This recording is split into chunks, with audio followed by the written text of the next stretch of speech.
Pues muchas gracias José Manuel, muchas gracias a la organización de la Desbandá, no solamente por haber organizado este encuentro internacional, sino por el trabajo que vienen haciendo tan fundamental en la recuperación de la memoria, en la conservación de la memoria y en su lucha por el derecho a la verdad, la justicia, la reparación y las garantías de no repetición. Es un privilegio absoluto poder estar además hoy en esta mesa con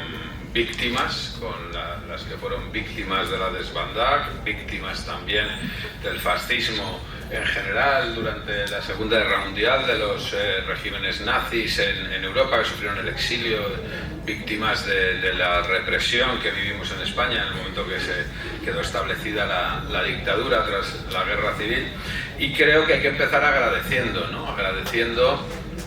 a todas las organizaciones, en primer lugar de víctimas, cuando todavía no se hablaba de memoria ya empezaron a organizarse las víctimas. Hay que agradecer no solamente ese trabajo que han hecho para la recuperación de la memoria, sino quizás, que es de lo que yo quiero centrar mi intervención, porque quizás a veces es lo que no se percibe tanto, desde además una perspectiva de mucho dinamismo para el cambio político de la realidad de muchos países, el trabajo que han hecho las organizaciones de víctimas de violaciones de derechos humanos, de víctimas de crímenes internacionales, para poder hacer avanzar la democracia en general, para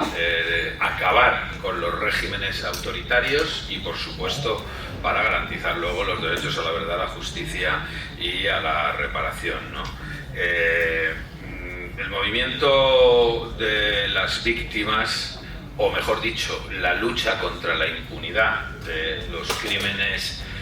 internacionales, de los crímenes de genocidio, de los crímenes de tortura, de las desapariciones forzosas, creo que ha sido una permanente desde el momento que ha habido regímenes, que ha habido sistemas que han cometido estas atrocidades. Nada peor que el régimen nazifascista alemán. Fíjense la gravedad de lo que hizo el régimen nazi, que ni siquiera existía en el derecho un concepto para definir el crimen que cometieron. O sea, el crimen de genocidio tuvo que definirse con posterioridad a la derrota del nazifascismo, porque no existía en el derecho, no había habido mente humana que hubiera sido capaz de imaginar tal nivel de criminalidad. No estaba definido ese tipo penal, ¿no? Había un tipo penal que describiera lo que fue un diseño de exterminio, por primera vez, un diseño de exterminio industrial, de forma industrial, de colectivos enteros de personas, ¿no? Esa es la identidad, esa es la forma de identificar y caracterizar al régimen nazifascista, ¿no? Por esa absoluta planificación en la eliminación física de colectivos enteros de personas, de seres humanos, de forma industrial, ya fuera por diferencias étnicas, pues por ejemplo gitanos, o por no serarios, obviamente por diferencias políticas, en especial comunistas, sindicalistas, o simplemente por tratarse de otros pueblos que les molestaban en sus ámbitos de expansión, ¿no? Y pues gracias a la derrota del nazifascismo tras la Segunda Guerra Mundial, liderado además pues de una forma determinante por la Unión Soviética y las fuerzas aliadas, pues se estableció en primer lugar lo que fueron los principios de Londres, que dieron lugar al Tribunal de Nuremberg, a la Carta de Nuremberg, y a continuación, después del juicio de los jerarcas nazis, pues la primera gran convención internacional para luchar contra la impunidad, la Convención del 48 contra el genocidio. Pero a partir de ahí lo cierto es que pues los crímenes de lesa humanidad fueron extendiéndose a la vez que avanzaba lo que se denominó la doctrina de la seguridad nacional, que no es ni más ni menos que una versión de la guerra contrainsurgente francesa. O sea, desgraciadamente la patria de la igualdad, la libertad y la fraternidad pues fueron los primeros en introducir la tortura como arma de guerra en los códigos militares, para aplicarla primero en Indochina y a pesar de no salir muy bien de Indochina, de tener que retirarse en una situación de derrota militar, pues posteriormente aplicarla en Argelia, de donde tampoco salieron nada bien, derrotados por el pueblo argelino. Sin embargo, esta doctrina de la guerra contrainsurgente, que ya digo que por primera vez introduce la legalización, entre comillas, de la práctica de la tortura como un arma de guerra, pues se traslada a América Latina a través de la denominada doctrina de seguridad nacional y empieza a ponerse en marcha para sustentar no solamente los planes autoritarios de acabar con las democracias de las distintas dictaduras, sino para acabar con la oposición, con cualquier manera de oposición, o ni siquiera de oposición organizada, sino simplemente de discrepancia. General, recuerdo que era Rodríguez Cibero, me parece que era argentino, pues fue el que pronunció aquella frase de que, bueno, tendrían que ir eliminando poco a poco, pues primero por supuesto a los opositores, a los disidentes, pero también a los indiferentes, y acabando también exterminando incluso a los indiferentes, a todos aquellos que no mostraran adhesión a estos regímenes autoritarios. Pero lo cierto es que desde el primer momento, y empezando por quizás la más cruel de estas dictaduras, la dictadura argentina de 1976, inmediatamente surgieron movimientos de víctimas que en primer lugar reclamaban contra el fenómeno de la desaparición forzosa, que probablemente es quizás el crimen más horrendo de lesa humanidad que puede existir, porque además la finalidad no es simplemente hacer desaparecer a personas, sino aumentar el dolor de las víctimas por no conocer el destino, incluso paralizar a toda la sociedad. Es una coacción colectiva a toda la sociedad, poniendo claramente sobre la mesa que en caso de que existieran movimientos de protesta, de reivindicación de dónde estaban estas personas, de si estaban detenidas, si no estaban detenidas, pues esas personas que se dejaba de una forma indeterminada, sin aclarar su paradero, pues podían pasarlo aún peor, ¿no? Esa especie de chantaje colectivo pues fue roto en primer lugar en argentino por las madres de la Plaza de Mayo. Yo creo, francamente, no sé si seremos capaces de valorar la dimensión de la importancia que tuvo el movimiento de las madres de Plaza de Mayo y posteriormente de las abuelas en la historia de la lucha contra la impunidad de estos crímenes, de la organización de los derechos de las víctimas, ¿no? Pero yo creo que hay una primera época entre 1976 y 1990 donde en los distintos regímenes autoritarios y dictaduras van organizándose estos movimientos de reivindicación, de resistencia, cuando la resistencia no podía estar en manos de sectores políticos, habían sido desarticulados los movimientos en términos generales de oposición política, por la resistencia de los valores democráticos, humanitarios, de los derechos humanos, de la dignidad de los pueblos, descansaba en las organizaciones de víctimas fundamentalmente, y eso ha tenido un gran valor político, pero también ha tenido un gran valor ético de demostrar que la humanidad tiene unos valores que van mucho más allá de estos valores criminales, autoritarios de exterminio puestos en marcha por estos regímenes de la ultraderecha, ¿no? Y estos movimientos pues se generalizaron. En Argentina comenzaron, pero surgieron también con fuerza en Chile, en Brasil, en Uruguay, y yo creo que al final pues los años 90, la década de los 80, es una década de éxitos, ¿no? Del movimiento de víctimas, igual que se va consiguiendo expresar todo el horror de las dictaduras, ponerlo de manifiesto, evitar que esos crímenes queden ocultos, cosa que no fue tan sencillo hacer durante la dictadura en nuestro país. Durante mucho tiempo no se conoció, también por el exterminio que se había producido en España, no se conoció internacionalmente de forma suficiente, más allá de que había una dictadura, no se conocía el alcance de los crímenes que se habían cometido, ¿no? Pero no es casualidad que la Convención contra la Tortura se apruebe por las Naciones Unidas en el año 1984, ¿no? En el momento en que es más álgido el movimiento de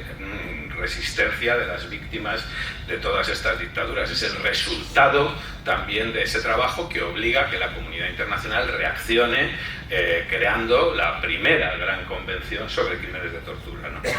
Y la verdad es que llegamos a los años 90, yo creo que con una cierta confusión en el mundo geoestratégica, en el momento que desaparecen los bloques militares, y disfrutando unos años de victoria del movimiento contra la impunidad. Es decir, van cayendo las dictaduras en América Latina y hay una cierta confusión estratégica, sobre todo en el bloque vencedor de la Guerra Fría, el que había propiciado la doctrina de la seguridad nacional al desaparecer la Unión Soviética, quedarse sin un enemigo. Se tardan años en rediseñar cuál es el nuevo enemigo que necesita el inmenso aparato militar industrial de los Estados Unidos para seguir haciendo su inmenso negocio, ¿no? Pero esos años son aprovechados por el movimiento de derechos humanos y por el movimiento de víctimas para dar grandísimos pasos en la lucha contra la impunidad mediante otra herramienta que existía, que sorprendentemente existía en el derecho internacional desde el final de la Segunda Guerra Mundial, pues con la aprobación de las convenciones del 49 de Derecho Internacional Humanitario, la del 48 sobre genocidio, los pactos de derechos internacionales de derechos civiles y políticos de 1966, la Convención contra la Tortura, pero que a pesar de ser leyes internacionales, pues no se habían utilizado durante la Guerra Fría, porque era prácticamente imposible utilizar durante la Guerra Fría. Cuando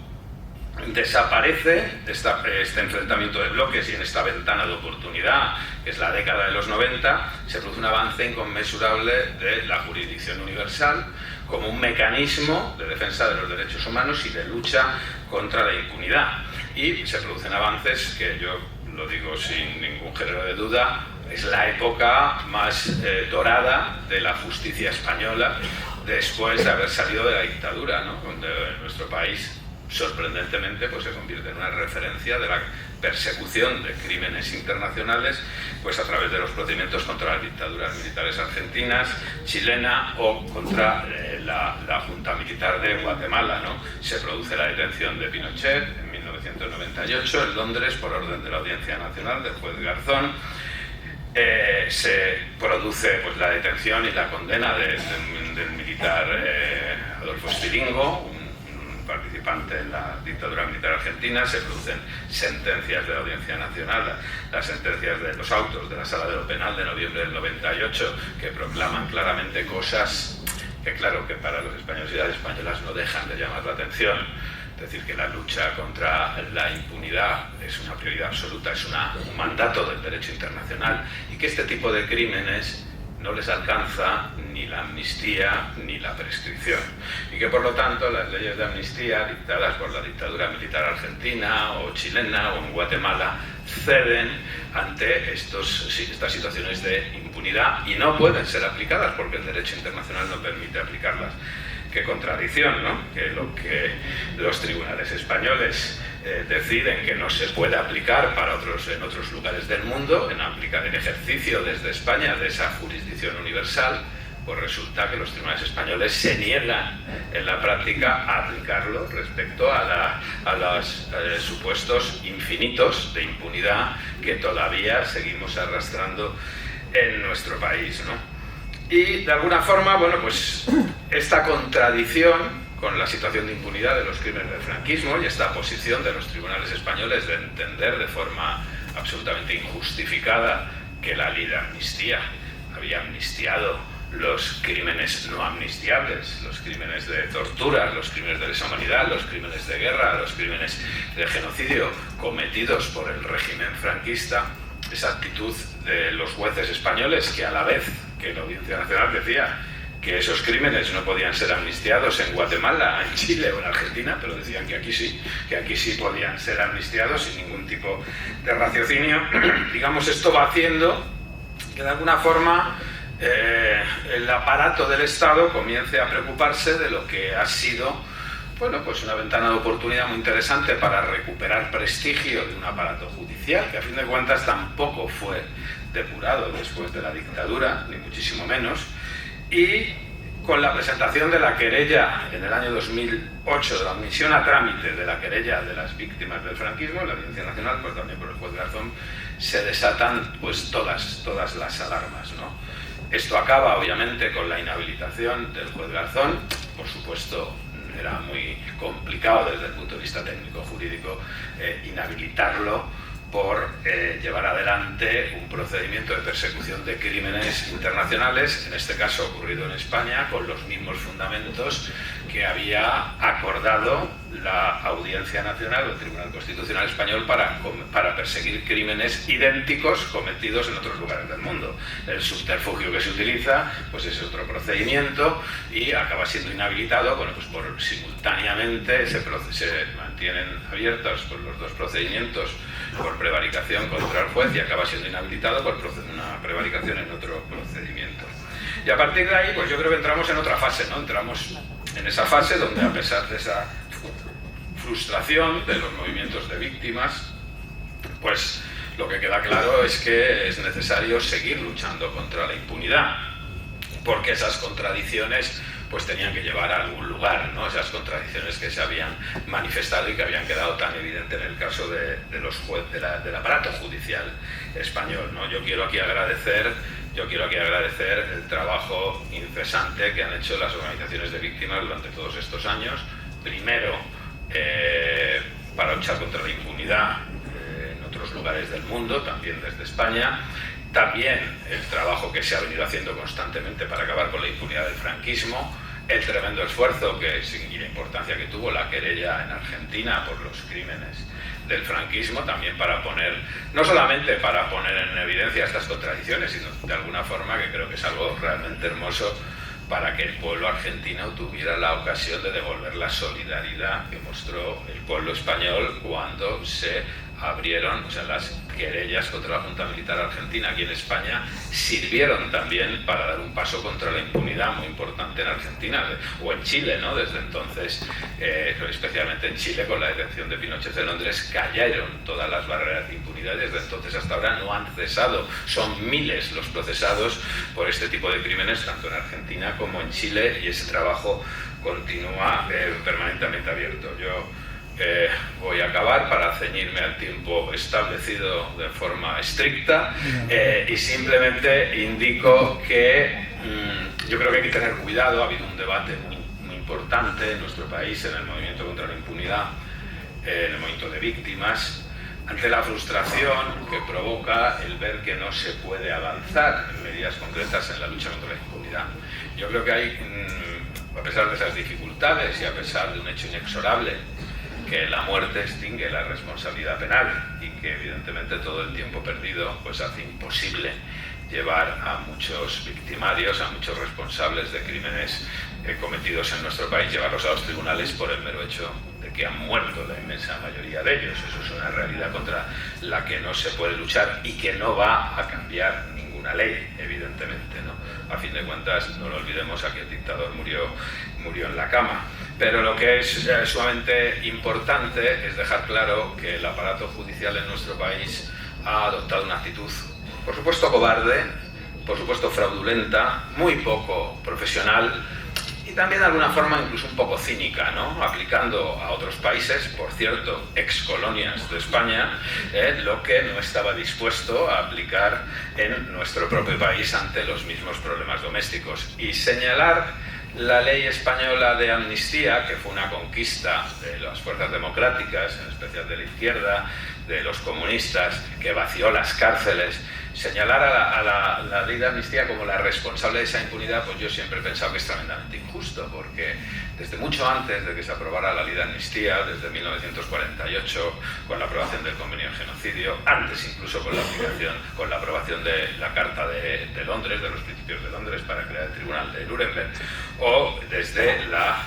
aprobación de las convenciones del 49 contra los crímenes de guerra o la Convención contra la Tortura, siempre en el derecho internacional ha habido normas de sobra para establecer que este tipo de crímenes no les alcanza ninguna amnistía y ninguna prescripción por el paso del tiempo. Y de alguna forma, al final, justificar esa imposibilidad política intencionada de acabar con la impunidad en nuestro país en la ley de amnistía, pues viene a ser de alguna forma lavarle la cara a ese aparato judicial que no ha hecho su tarea, que de forma indigna no ha querido hacer su trabajo. Y por eso, y con esto ya sí que acabo, es por lo que en la ley de memoria democrática que ha sacado adelante este gobierno, pues ha establecido, para que no tuviera ningún juez dudas, si no tuviera complicaciones, si no tuviera que estudiar lo que está establecido en el derecho internacional desde hace más de medio siglo, pues se ha puesto una norma expresa que indica eso, que conforme al derecho internacional de las naciones civilizadas, los crímenes de lesa humanidad, los crímenes internacionales, los crímenes de guerra no pueden ser amnistiables ni prescriben nunca. Y muchísimas gracias a todas las organizaciones de víctimas, a los que habéis luchado en cualquier lugar del mundo contra la impunidad y los y las que habéis mantenido la llama de la lucha por la verdad, la justicia, la reparación y la no repetición de estos horribles crímenes. Muchas gracias.